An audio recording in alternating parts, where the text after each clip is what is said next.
तो हम आपको ये बताते हैं कि आने वाले ये जो अधिवेशन है महाराष्ट्र असेंबली का दिसंबर के महीने में ही होने वाला है, उसमें आप बिल लेकर आ जाइएगा मुसलमानों को 5% रिजर्वेशन का।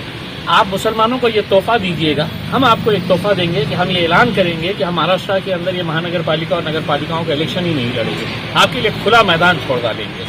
इसका नतीजा ये हुआ है कि बहुत बड़े बड़े नेता जो है उनकी नींद हराम हो चुकी है। के बाद हमने उनसे यही 2 सवाल किए हैं, आप पश्चिम बंगाल में क्यों गए इलेक्शन लड़ने के लिए? हम बोल रहे वक्त ज़मीन जो, तो बोले नहीं आप उत्तर प्रदेश में इलेक्शन, वो एक अलग मुद्दा है। कुछ नेताओं ने, कांग्रेस और राष्ट्रवादी के नेताओं ने ये ऐलान किया है हम अपनी कौम के हक के लिए लड़ने वाली जमात।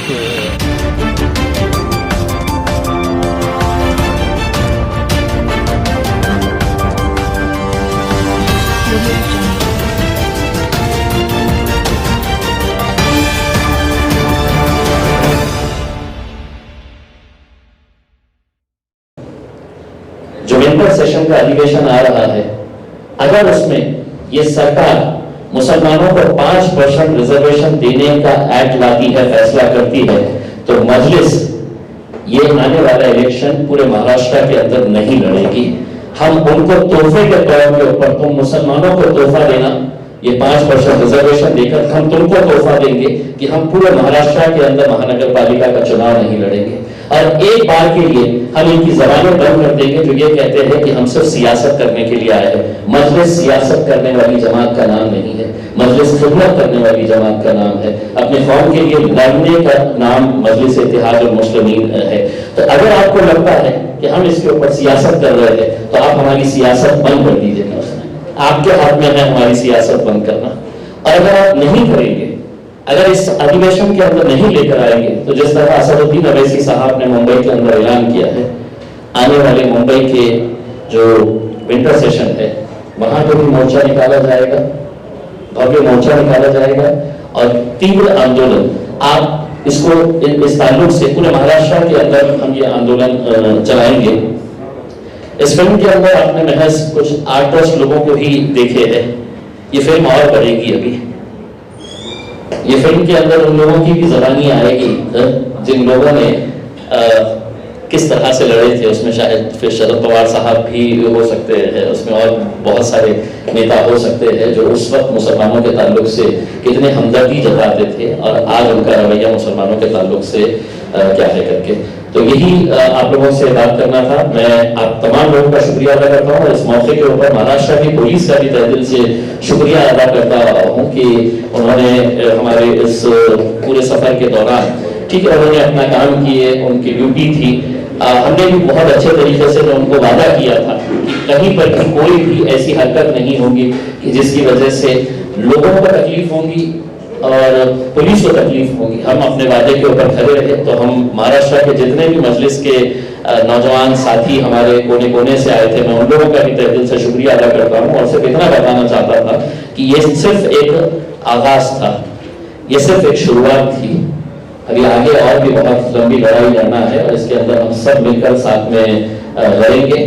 मुझे खुशी है इस बात की कि हम यहाँ से जब सफर शुरू किए तो हमने मराठा समाज का वो युवक काका साहेब शिंदे जिसका पुतला वहां पर कायदों के पास लगाया हुआ है, उससे हमने प्रेरणा लेकर आगे गए हैं। और वो प्रेरणा ये थी कि जब अपने समाज की बात आती है तो अपनी जान देने से भी कोई पीछे नहीं हटता है करके वो नौजवान लड़के ने मराठा समाज को रिजर्वेशन मिलना चाहिए, उसके लिए उसने ये परवाह नहीं की, उसने अपनी जान की आहुति दी, बलिदान दिया। तो हमको भी ऐसा लगा कि हम वहां पर रुकेंगे। सिर्फ पूरे सफर के दौरान हमारा एक शौक था वहां पर कि वहां पर हमने उसको श्रद्धांजलि दिए और एक तरीके से हमने उस लड़के से हमने प्रेरणा ली है कि अगर अपने समाज के हित के लिए अगर लड़ना है तो अपनी जान की परवाह भी नहीं करना है।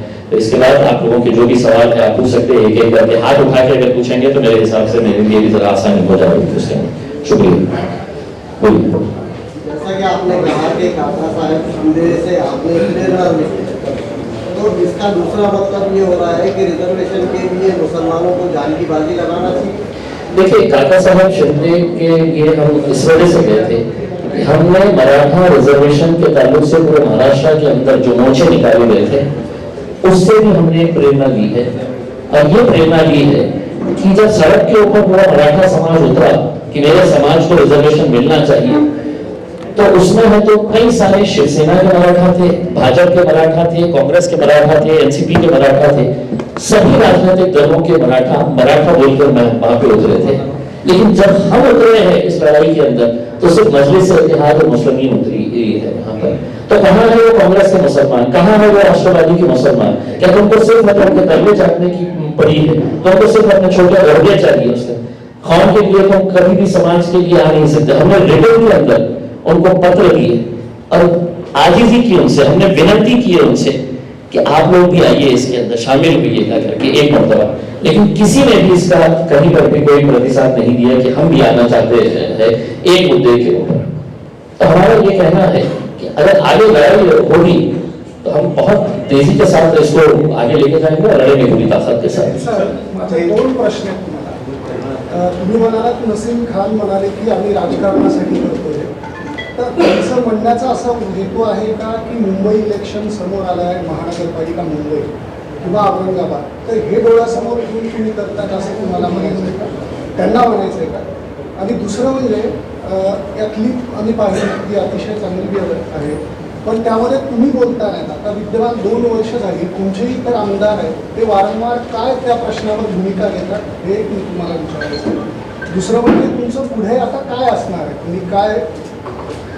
मी एक स्पष्टपणे सांगू इच्छितो की माझे आमदार विधानसभामध्ये याच्या बाबतीत काय केलेले आहे हे आपल्याला मला विचारण्याच्या अगोदर आपण युट्यूबवर गेलं तर सगळे आपल्याला काही मिळेल की कोणत्या दिवशी कोणत्या आमदारांनी मुस्लिम रिझर्वेशनच्या बाबतीत काय बोललो। तुम्ही हे पहिलं जे प्रश्न विचारले ते खूप महत्वाचे आहे की आरिफ नसीम खानने म्हटलेलं आहे की आम्ही राजनीती करतो, हे जे निवडणूक येत आहे डोळ्यासमोर ठेवून, तर नक्की मी त्या दिवशीही म्हटलं होतं, एका पत्रकाराने जेव्हा विचारलं होतं की आम्ही 200% हे मान्य करतो की आम्ही जे टायमिंग घेतलेली आहे ते खरोखर राजनीतीच्या दृष्टीने खूप महत्वाची आहे। निवडणूक जवळ आल्यानंतरच आम्हाला हे करायचं होतं।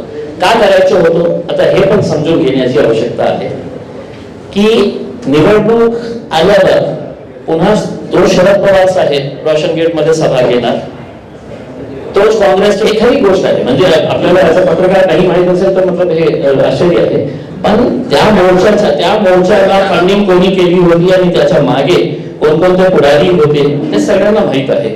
आता आम्ही जेव्हा मुंबईमध्ये निघालो रॅली घेऊन, आम्ही आमच्या पार्टीचा एक झेंडा दाखवला, एक झेंडा कोणत्या गाडीला आम्ही लागलो होतो, आम्ही तिरंगा लावून गेलो आणि त्याचा उद्देश एकच होता असणे की समजा बाबा आम्ही पत्र दिलेलं आहे काँग्रेस, राष्ट्रवादी काँग्रेस, समाजवादी पार्टीच्या नेत्यांना, त्यांनी एक रात्री त्यांना जाग आली की नाही बाबा आपल्याला सकाळी जायचं आहे, आपण पण जाऊ त्यांच्यासोबत, तर त्यांना काही हे पडलं असतं की नाही एमआयएमचा झेंडा आहे आम्ही त्याच्यासोबत कसाला जाऊ, मग आम्ही तिरंगा लावून गेले। महत्वाचं हे नाही आहे की मतलब एमआयएमचा, आता दुर्दैव हे आहे त्यांच्यासाठी की महाराष्ट्रामध्ये एकच मुस्लिम एमपी आहे ना, एकच मुस्लिम एमपी आहे आणि ते म्हणजे एमआयएमचा एमपी आहे। अच्छा तुमचे असले असते एखाद एमपी तुमच्या पार्टीचा, तर मी त्यांना सांगितलं असतं की तुम्ही नेतृत्व करा, मी एक कार्यकर्ता म्हणून तुमच्या सोबत येतो। सर, जिस तरह से माहौल देखा जा रहा है पूरे महाराष्ट्र में, तो क्या आपको लगता है सर कि मुसलमानों को खुला कि जातिवाद की राजनीति चल रही है, क्या मुसलमान लोग आपको नहीं देंगे, आपको लगता है सर? नहीं, ये जातिवाद की राजनीति नहीं है, ये आपको सिर्फ बेवकूफ बनाने के धंधे चल रहे हैं, ये सिर्फ आपके साथ खिलवाड़ किया जा रहा है। देखिए इसीलिए इनका सवाल बहुत दुरुस्त है कि आपने इसी वक्त क्यों किया है। अरे हमने तो जानबूझकर किए हैं इसी वक्त कि तुम आओ हमारे मोहल्ले के अंदर दोबारा किसी ना किसी से, तो और ये जब जिंदा रहेगा वो जब प्रेस कॉन्फ्रेंस लेंगे तो आप भी पूछेंगे उनसे, आप भी पूछेंगे उनसे कि साहब ये लोग मुंबई आए थे, आप इसके बारे में क्या कर रहे हैं करके उसमें, और जो हम सवाल कर रहे हैं उसका जवाब दीजिएगा उसमें। आप ये उधर उधर घुमा फिरा के मत बोलिएगा उसमें कि सर आप पश्चिम बंगाल में क्यों गए थे, आप हार गए थे, आप इनकी बी टीम उनकी बी टीम, कोई मतलब किसी को ये हजम ही नहीं होती है बात। सर हमारा काम मेहनत करना है, हम कोशिश करना हमारा काम है, नतीजे क्या होते हैं करके ये वक्त बताएगा। और उसकी जिंदा मिसाल ये है कि जब हम कोशिश करें औरंगाबाद में आज इस कुर्सी के ऊपर बैठे हैं करके, उस वक्त कॉन्फिडेंस था नहीं था ये नहीं पता है, लेकिन हमने लोगों को बोला था कि कोशिश करो, अगर कोशिश करेंगे ईमानदारी के साथ तो नतीजा निकलेगा, तो ये नतीजा है उसी कोशिश का। नसीम खान यांनी आरोप केला आहे की एमआयएम ही एक गाडी आहे ज्यात भाजप जेवढं पेट्रोल टाकते तेवढं संचालक। देखिए कितनी मरतबा हम इसका जवाब देंगे। ये एक होता है ना उसमें नाच न जाने आंगन टेढ़ा वाला मामला है इसके अंदर कि साहब मैं क्या है इनको जवाब दूं, तो दोबारा वही मुद्दे लेकर आएंगे। चलिए साहब मान भी लिया कि वो पेट्रोल डाल रहे हैं, तो मैंने आपसे 2 सवाल किया, आप मेरे 2 सवाल का जवाब दे दीजिए ना उसमें कि आप मुसलमानों को रिजर्वेशन देंगे नहीं देंगे करके। अगर नहीं देंगे तो आप हमको बता दीजिएगा, और देंगे तो हम तो आपके लिए मैदान खुला छोड़ रहे हैं। आप तो ये समझ लीजिएगा कि पूरे नगर परिषद नगर पालिकाओं के अंदर आप धूम मचा सकते हैं, एमान नहीं रहेगी। एमान बोलेगी कि नहीं इन्होंने हमारे कौम के साथ है तो हमारा साथ दिया है करके हम इलेक्शन में नहीं करेंगे। और आरिफ नसीम खान अगर चाहे तो मैं उनके प्रचार के लिए उनके लिए भी जाऊंगा उसके अंदर कि साहब देखो आपने मेहनत की है करके हमारे सर मुंबईच्या सभेमध्ये जी गफ्फार कादरीने तुमची एवढी कौतुक केलं तिथं, त्याच्यापेक्षा डबल कौतुक तुम्ही त्यांचं केलं। अरे क्या साहब नहीं एक बात बिल्कुल सही है हा कि गोडवा कशामुळे निर्माण झाला? नहीं एक बात सही है कि ये रैली नहीं होना, ये प्रोग्राम नहीं होना, इसके लिए जो ताकतें लगाई गई थी, जो राजनीति वहां पर चल रही थी, जो पुलिस का दबाव वहां पर लगाया गया था, आप ताज्जुब करेंगे कि हमने कितने जगहों के ऊपर कितने ग्राउंड्स के हमने पैसे भर डाले। ये कुणाल खराब यहाँ पर बैठे हुए हैं, नवी मुंबई के ग्राउंड का हमने पैसा भर डाले 80,000 रुपए ग्राउंड का पैसा भर डाले, फायर की एनओसी निकाल लिए, ये कर लिए। सब होने के बाद फिर पता चलता है वहां का जो इंचार्ज है वही बोलता नहीं साहब वो पुलिस वाले थोड़ा सा ये कर रहे हैं। फिर पुलिस वालों से जब पूछते तो पुलिस वाले दम जबान के अंदर हमको बता देते कि साहब ऊपर से यहाँ से ये आया हुआ है करके कि आप लोगों को नहीं देना है करके। जब ये पूरे मामले हमको समझ में आए कि ऐसी साजिशें हो रही है करके, तो मैंने खुद ने हमने गफ्फार कादरी साहब को बोले कि साहब आप जाके वहां पर बैठिएगा और किसी भी हालत के अंदर हमको ग्राउंड लेने का है करके। तो ये गफ्फार कादरी साहब के वहां पे जाने से मतलब मैं सही मायनों में अगर देखा जाए तो ये काम गफ्फार कादरी साहब का नहीं था, ये मेरी मुंबई की टीम का था। उसमें वो लोग नहीं कर पा रहे थे, इसलिए डॉक्टर गफ्फार कादरी साहब वहां पे गए और उन्होंने ये काम करवाया। तो वो जो सभा हुई है वो डॉक्टर साहब ने किया है, और हमारी ये वो है कि जो अच्छा काम करता है हम यकीनन उसका, और आपकी भी तारीफ किया मैं, आप थे नहीं इसमें कि आप भी मेरे साथ मुंबई तक चले हैं, इतना सफर तय करके। ओबीसीच्या मंचावर असतील त्या मंचावर तुम्ही दोघं एकमेकांची तारीफ करता, ओबीसी गेले की तुम्ही औरंगाबादमध्ये देखिए सिद्धार्थ भाई, मतलब राजनीति के अंदर मतभेद हो सकते हैं, इसमें कोई ये नहीं है। कुछ मुद्दों के ऊपर हो सकता है कि डॉक्टर साहब के कुछ फैसले मुझे पसंद नहीं आते होंगे, या मेरे फैसले जो है वो समीर साजिद को पसंद नहीं आते होंगे, या शायद को, बट अल्टीमेटली जो है हम सब पार्टी के लिए काम करते हैं। छोटे मोटे बातें हैं तो हर राजनीति के अंदर होती है, लेकिन ऐसा नहीं है कि नहीं साहब हम तो बिल्कुल हमारे पास कुछ भी नहीं होता है करके, होते हैं, हर राजनीतिक पार्टी के अंदर होते हैं। इसका मतलब ये थोड़ी है कि हम अपने लक्ष्य से भटक रहे हैं करके उसमें।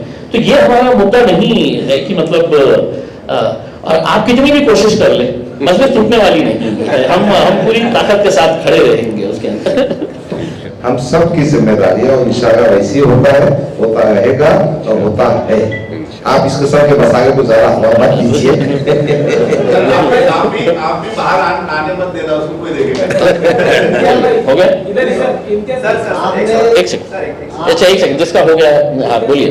माझा प्रश्न पहिला आणि शेवटचा, तुम्ही मुंबईमध्ये जे बॉम्ब फोडला त्या बॉम्बमुळे मुख्यमंत्र्यांनी तात्काळ बैठक घ्यावी यासाठी काँग्रेस राष्ट्रवादीचे नेते प्रयत्न करत आहेत। आज किंवा उद्या बैठक होणार आहे, तुमच्या बॉम्ब फोडल्यामुळे हा परिणाम झाला का? क्या है कि जो पर्यंत तुम्हें प्रेशर डालना नहीं, लेकिन मैं जाने से पहले हमारे नौजवानों को ये कहता था कि जिंदा है तो जिंदा रहने का सबूत देना पड़ेगा। हम नौजवानों को ये बात कहते थे कि अपने वजूद का एहसास दिलाना पड़ेगा कि साहब हम भी रहते हैं इस राज्य के अंदर, हमारी भी एक पहचान है, हम इस देश के अंदर रहने वाले, हमारे साथ ये नाइंसाफी क्यों हो रही है करके उसमें। तो यकीनन ये प्रेशर के बाद अगर वो ले रहे हैं तो बहुत अच्छी बात है, लेकिन बैठकें बहुत हो चुकी है, अब फैसला करके उठिएगा, फैसला करके उठिएगा, वरना बैठक के बाद है तो वही नवाब मलिक साहब बाहर आके निकलेंगे कि आम्ही लवकर ये निर्णय घेणार आहे, त्याचा अर्थ काही राहणार नाही। फिर विधानसभा के अंदर एक आमदार इतनी जोर से वो करेगा कि अमित पटेल के जैसा उसकी आवाज बैठ जाएगी उसमें। अरे मतलब मुझे तो ऐसा लगता था कि फैक्ट यही है कि हमने है तो आज मुसलमानों के सामने एक हकीकत सामने ला के रखी है कि तुम्हारा इस्तेमाल सिर्फ एक रबर स्टैम्प की तरह किया जाता है। 5 साल के अंदर वो आते हैं, तुमको दिखाते हैं, सपने दिखाते हैं। आज बताइए ना कि अगर वक्फ बोर्ड को इन्होंने 500 करोड़ रुपए का अगर पैकेज दे दिए है तो किसी भी राज्य सरकार के लिए कौन सी बड़ी बात है 500 करोड़ रुपए। और जब मुंबई पहुंचे तमाम जितनी भी रुकावटें थी, जितने भी अड़चड़े थे, आप भी उसके गवाह है कि कैसे हमको रोकने की साजिशें चल रही थी। लेकिन अल्हम्दुलिल्लाह अल्लाह का लाख लाख करम है, बहुत सारे लोग दुआओं में बैठे थे कि हमारी जो काफिला है ये अपनी मंजिल तक पहुंच जाए, और अल्हम्दुलिल्लाह हम पहुंच गए। उसका नतीजा ये हुआ है कि बहुत बड़े बड़े नेता जो है उनकी नींद हराम हो चुकी है, क्योंकि वहाँ पर हमने एक फिल्म दिखाया है और उस फिल्म के अंदर उन्हीं की ज़बानी वो किस तरह से मुसलमानों को रिजर्वेशन मिलना चाहिए भारतीय जनता पार्टी और शिवसेना के साथ लड़ते थे। वो फिल्म देखने के बाद हमने उनसे यही 2 सवाल किए हैं कि हाईकोर्ट ने 5% दिया है, आप क्यों नहीं दे रहे हैं, और अगर दे रहे हैं तो कब दे रहे हैं। दूसरा सवाल यह है कि 93,000 एकड़ हमारी वक्त की ज़मीनें हैं, वो हमको वापस करेंगी जा करके। तो हम जब ये सवाल कर रहे हैं तो वो जवाब ये दे रहे हैं कि आप पश्चिम बंगाल में क्यों गए इलेक्शन लड़ने के लिए। हम बोल रहे वक्त की ज़मीन जो, तो बोले नहीं आप उत्तर प्रदेश में इलेक्शन, वो एक अलग मुद्दा है, उसके ऊपर हम अलग चर्चा करेंगे। लेकिन हमारे सवालों का जवाब नहीं है तो आप हमारे ऊपर इस तरह के कुछ भी घुमा फिरा के है तो लोगों को समझाने की कोशिश कर रहे हैं।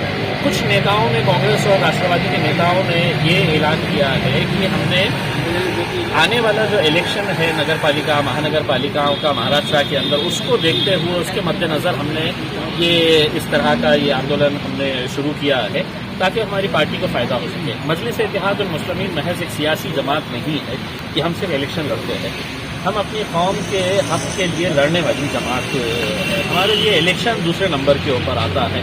हमारी कौम की तरक्की, हमारे कौम के साथ जो नाइंसाफ़ी हो रही है उसके लिए आवाज़ उठाना ये हमारी पहली प्राथमिकता है। तो हमने ये ऐलान किया है, अगर आपको लगता है कि हम ये सियासत के लिए और अपनी सियासी फ़ायदे के लिए हमने ये मुद्दा उठाया है, तो हम आपको ये बताते हैं कि आने वाले ये जो अधिवेशन है महाराष्ट्र असेंबली का दिसंबर के महीने में ही होने वाला है, उसमें आप बिल लेकर आ जाइएगा मुसलमानों को 5% रिजर्वेशन का। आप मुसलमानों को ये तोहफा दीजिएगा, हम आपको एक तोहफा देंगे कि हम ये ऐलान करेंगे कि हम महाराष्ट्र के अंदर ये महानगर पालिका और नगर पालिकाओं का इलेक्शन ही नहीं लड़ेंगे, आपके लिए खुला मैदान छोड़ डालेंगे। सर जैसा आपने कहा कि हम चुनाव नहीं लड़ेंगे, हो सकता है जैसा आपने कहा के दौरान कि मैं तो पटदार के लिए जाऊँगा, अगर कांग्रेस वाले अगर सरकार करके ठीक है प्रबंध दे रहे चलिए हम यूपी करके लड़ लेते फिर क्या होगा। नहीं, यूपी का सवाल नहीं है। देखिए, हम उनके साथ जाने का इस वजह से हमारा ये नहीं है, ये लोगों ने सिर्फ मुसलमानों के साथ धोखाधड़ी का काम किया है। जिस जमात के मुखिया ने, जिस राजनीतिक पार्टी के मुखिया ने महाराष्ट्र की विधानसभा के अंदर खड़े होकर सीना चौड़ा करके उन तमाम मुसलमान नेताओं के सामने ये कहा है कि तुम्हारी बाबरी मस्जिद मैंने गिराया हूं करके, उनके साथ हम हाथ मिलाएंगे करके। हम सियासत छोड़ देंगे लेकिन इस तरह की हम घटिया हरकत कभी नहीं कर सकते।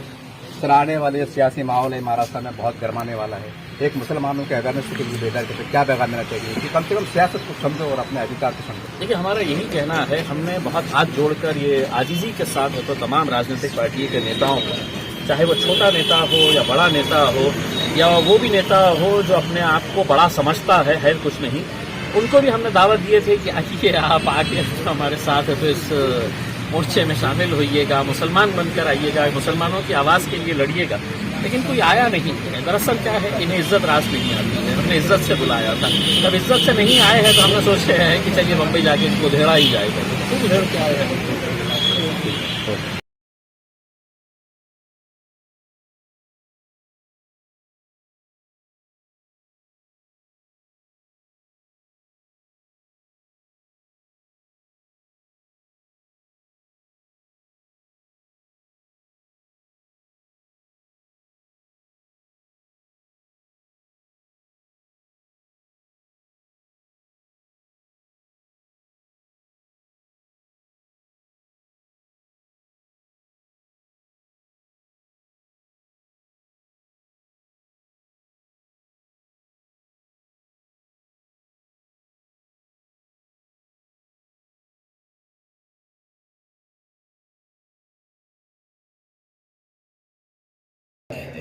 मराठा और मुसलमानों को आरक्षण मिलना चाहिए। अगर सरकार हमको ये आरक्षण नहीं देती है तो सोशली इकोनॉमिकली बैकवर्ड मुस्लिम है, हम आने वाले अधिवेशन के अंदर उसको चलने नहीं देंगे। और हमारी मांग सभी मिल करके, फिर वो कांग्रेस, राष्ट्रवादी, समाजवादी और हमारे जितने लीडर हैं वो इसकी मांग करेंगे और ये मराठा के साथ में जो सोशली इकोनॉमिकली बैकवर्ड मुसलमान है उनको आरक्षण मिलना चाहिए। 2014 में कांग्रेस एनसीपी की सरकार ने मुस्लिम समाज को पिछड़ेपन की बुनियाद पर 5% आरक्षण देने का निर्णय किया था। उसको लागू भी कर दिया गया था, चालू भी हो गया था। सरकार ने अध्यादेश को जानबूझकर लेफ्ट होने दिया और उस दिया हुआ आरक्षण को रोक रखा है। हमारी ये मांग है कि मराठा आरक्षण के साथ साथ मुस्लिम आरक्षण को भी ताबड़तोड़ सरकार ने लागू करना चाहिए। वो लोग जो रिकमेंड कर रहे हैं कि 10% रिजर्वेशन मिलना चाहिए, पिछली सरकार ने 5% दिया, हाई कोर्ट ने उसमें मोहर लगा दिया। तो हाई कोर्ट ने जब मोहर लगाया तो किस बेस पे लगाया?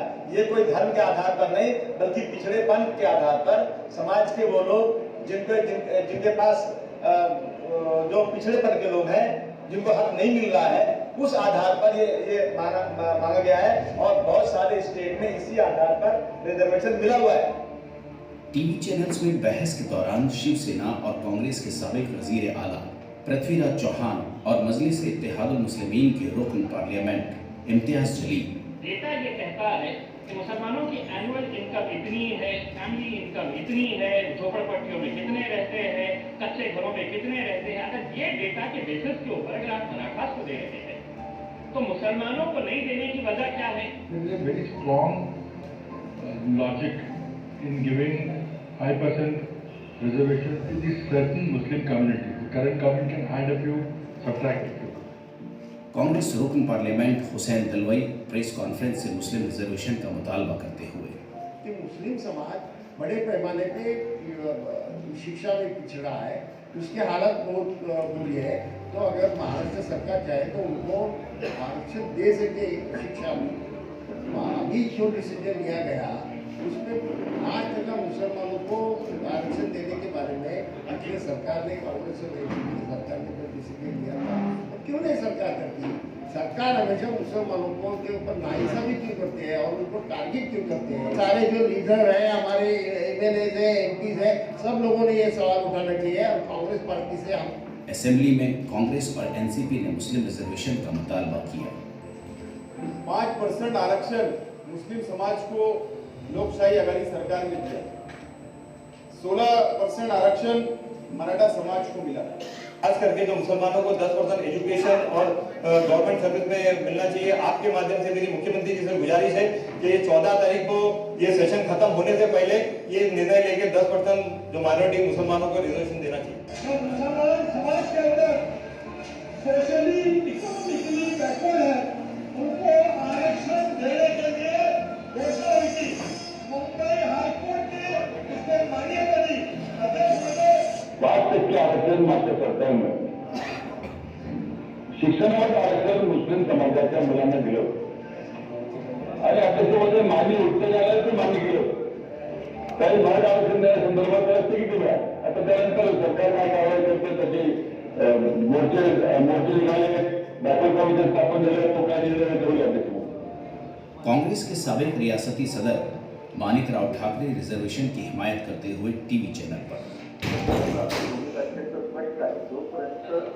आरक्षण मुस्लिम समाजाचं त्यांना मिळत नाही तोपर्यंत आम्ही जागोजागी निदर्शनं करू, आंदोलन करू आणि मुस्लिम समाजात आरक्षण मिळालंच पाहिजे या दृष्टिकोनातून विधान परिषदेमध्ये विधिमंडळामध्ये आम्ही कशा प्रकारचं प्रयत्न। साबिक वजीर आरिफ नसीम खान असेंबली में मराठा और मुस्लिम रिजर्वेशन का मुतालबा करते हुए की आम्ही मुस्लिम समाजातील कुठल्याही मागासलेल्या समाजाला आरक्षण द्यायला समर्थन करणार नाही आणि संपूर्ण देशामध्ये हा आम्ही आरक्षण देणार नाही। तर या शासनाची काय मनस्थिती अध्यक्ष महोदय?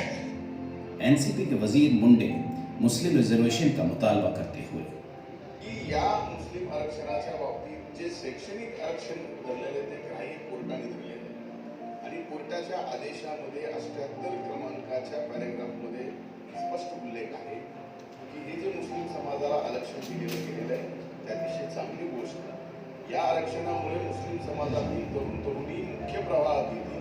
भाजपचं सरकार मुस्लिम आरक्षण देऊ शकत नाही आणि सुरुवातीपासून म्हणत। रियासती वजीर नवाब मलिक ने भी प्रेस कॉन्फ्रेंस के जरिए रिजर्वेशन की बात की थी और जल्दी से जल्दी करने की बात की थी, मराठा आणि मुस्लिमांना आरक्षण देण्याबाबत घोषणापत्रामध्ये जाहीर करण्यात आला होता आणि राष्ट्रवादी काँग्रेस पक्ष त्याची अंमलबजावणीसाठी कटिबद्ध आहे. मला आशा आहे की या राज्यामध्ये मराठा समाजाला, मुस्लिम समाजाला आरक्षण देण्याचे निर्णय लवकरच होईल. पण हा निर्णय घेत असताना या राज्यातले schedule caste, schedule tribe, OBC यांचे आरक्षणाला धक्का बसणार नाही आणि ही आरक्षणे राजकीय राहणार नाही.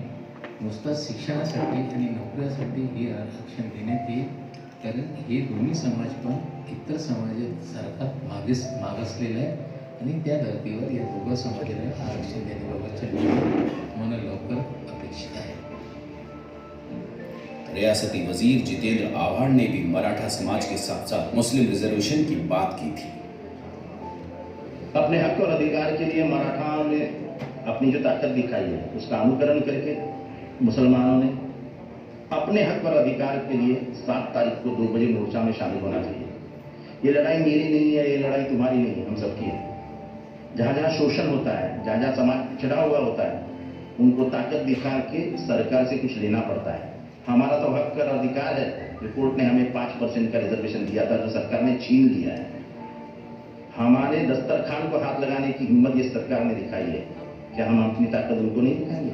अगर मराठा 20 लाख में एक हो सकता है, अगर OBC 15 लाख में एक हो सकता है, तो क्या मुमरा में हम एक नहीं हो सकते? तो लेकिन आज जब महाराष्ट्र में वो साहिब मसनद हो चुके हैं तो वो मुसलमानों से किए गए अपने अतीत के वादे को भूल गए हैं. उन्हें याद दिलाना बेहद जरूरी है और मजलिस यही काम कर रही है. मुख्यमंत्री साहब अदालत जब फैसले देती है तो कहीं ना कहीं ये सोचती है कि सर्कमस्टेंशियल एविडेंस बहुत स्ट्रॉन्ग है. मुसलमानों को जब अदालत ने 5% एजुकेशन या रिजर्वेशन की इजाजत दी थी तो कहीं ना कहीं उन्होंने देखा था ये Ranganath Mishra commission, Mahmood Rahman commission, Sachar commission ये सरकारों द्वारा अपॉइंटेड किए गए थे. अध्यक्ष महोदय, उस दिन बड़ा खराब लगा जब ये बोल सकते हैं, अबू आसिम साहब बोल सकते हैं, मैं बोल सकता हूँ मुसलमानों के बारे में, लेकिन जब कांग्रेस के आरिफ नसीम खान साहब खड़े रहते हैं और ये गुहार लगाते हैं तो मैं उनसे पूछना चाहूंगा, 15 साल का से रहे थे आप लोग, जब आपके हाथ में सरकार थी, आपके हाथ में सत्ता थी, क्या मजबूरी थी आपकी?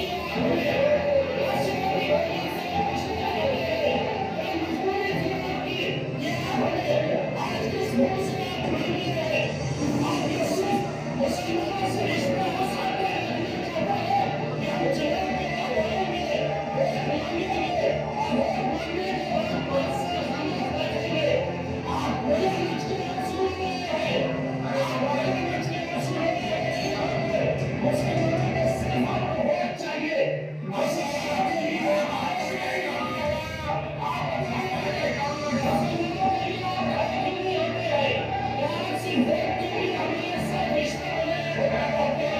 मजलिस की लड़ाई इन्हीं गद्दार और दोगलों के साथ है. वादा शिकन ख्वाब दिखाना ही नहीं था. क्यों वादा किया था जब वादा निभाना ही नहीं?